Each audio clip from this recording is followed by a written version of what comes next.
हरिओम तत्सत। SP zone channel में आपका हार्दिक स्वागत है। प्रस्तुत है एक प्रेरक प्रसंग, शेर भर आटा। महाराज युधिष्ठिर हस्तिनापुर की गद्दी पर आसीन हो चुके थे। उन्होंने बड़ी धूमधाम से अश्वमेध यज्ञ किया, जिसमें सारे भारत के राजा इकट्ठा हुए थे।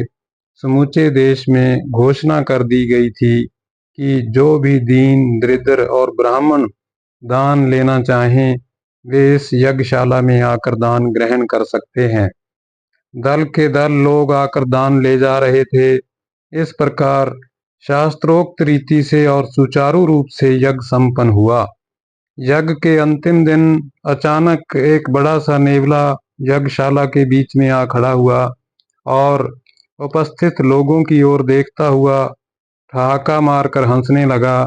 नेवले को इस प्रकार हंसते देख ब्राह्मणों में भय छा गया कि यह कोई भूत या पिशाच तो नहीं है जो यज्ञ में विघ्न डालने आया है।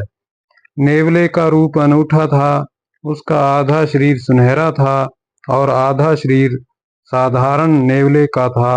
नेवले ने दूर दूर से आए राजा, महाराजाओं और विद्वान ब्राह्मणों की ओर देखकर निसंकोच कहना शुरू किया, महामान्य सज्जन वृंद, आप लोग सोच रहे होंगे कि आपने कोई बड़ा भारी यज्ञ संपन्न किया है, परंतु याद रखिए, यह आपका केवल भ्रम है।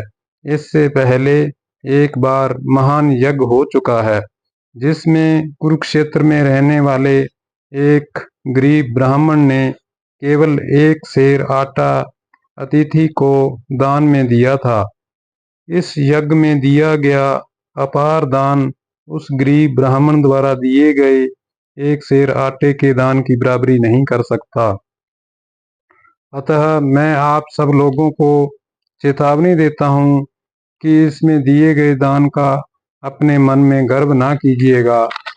याजक ब्राह्मणों ने उस नेवले से पूछा, हे नकुल, तुम कौन हो और हम लोगों की यज्ञशाला में कहाँ से आए, और इस यज्ञ की इस प्रकार बुराई तुम किस आधार पर कर रहे हो। नेवला फिर हंसा और बोलने लगा, विप्रगण, महाभारत युद्ध से पहले कुरुक्षेत्र में एक धर्मपरायण ब्राह्मण रहा करते थे। वे खेतों में गिरे हुए अन्न को बीन कर सपरिवार उसी से जीवन यापन करते थे। एक समय वहां घोर अकाल पड़ा और कोई फसल ही नहीं हो रही थी। ऐसे में खेतों में अन्न कहाँ पाया जाता। परिवार को कई दिनों तक भूखा रहना पड़ता था।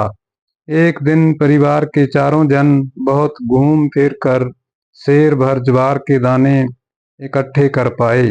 घर आकर उसकी रोटी बनाई तथा भगवान को निवेदित कर भोजन ग्रहण करने बैठे। तभी एक अतिथि दरवाजे पर उपस्थित हुआ और भिक्षा की आवाज लगाई। ब्राह्मण ने उसे आदरपूर्वक बिठाया और अपने हिस्से की रोटी खाने के लिए दी। अतिथि असंतुष्ट ही रहा। तब उसकी पत्नी ने अपने कर्तव्यों का स्मरण कर अपना हिस्सा भी दे दिया। अतिथि के मुख को देखकर पुत्र ने भी अपना दायित्व समझ अपना हिस्सा उसे दे दिया। फिर पुत्र वधू ने भी अपना हिस्सा उसे दे दिया। उसे खाकर अतिथि तृप्त हो बहुत प्रसन्न हुए और बोले, आपने अपनी शक्ति के अनुकूल पवित्र हृदय से जो दान दिया, उसे पाकर मैं बहुत संतुष्ट हुआ। आपका दिया दान अद्भुत है, निराला है।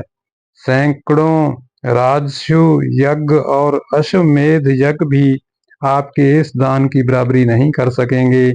प्रायः देखा जाता है कि भूख से विवेक नष्ट हो जाता है और धार्मिकता का विचार जाता रहता है, परंतु आपने भूखे रहते हुए भी सबजन प्रेम से धर्म को अधिक महत्व दिया। आप सपरिवार स्वर्ग जाएंगे। आपके समस्त पितृ भी स्वर्ग के भागी होंगे। वह देखिए, आपके लिए दैवीय विमान तैयार खड़ा है, चलिए स्वर्ग सिधारिए। यह कहकर विष्णु रूप अतिथि देव अंतर्धान हो गए। उस ब्राह्मण की कथा सुनाकर नकुल बोला, विप्रगण, उस ब्राह्मण के आटे का थोड़ा सा भाग मेरे शरीर से छू गया था, तब से उतना भाग स्वर्णिम हो गया है। मैं जहाँ जहाँ भी यज्ञ होता है वहाँ जाता हूँ और यज्ञ स्थल की भूमि पर लौटकर यह देखता हूँ कि शेष आधा भाग कब सुनहरा होगा। यहाँ महाराज युधिष्ठिर की यज्ञ में भी ऐसा नहीं हुआ। इसीलिए कहता हूँ आपका यह महान यज्ञ उस ब्राह्मण के सेर भर आटे की बराबरी नहीं कर सकता। जय श्री राम।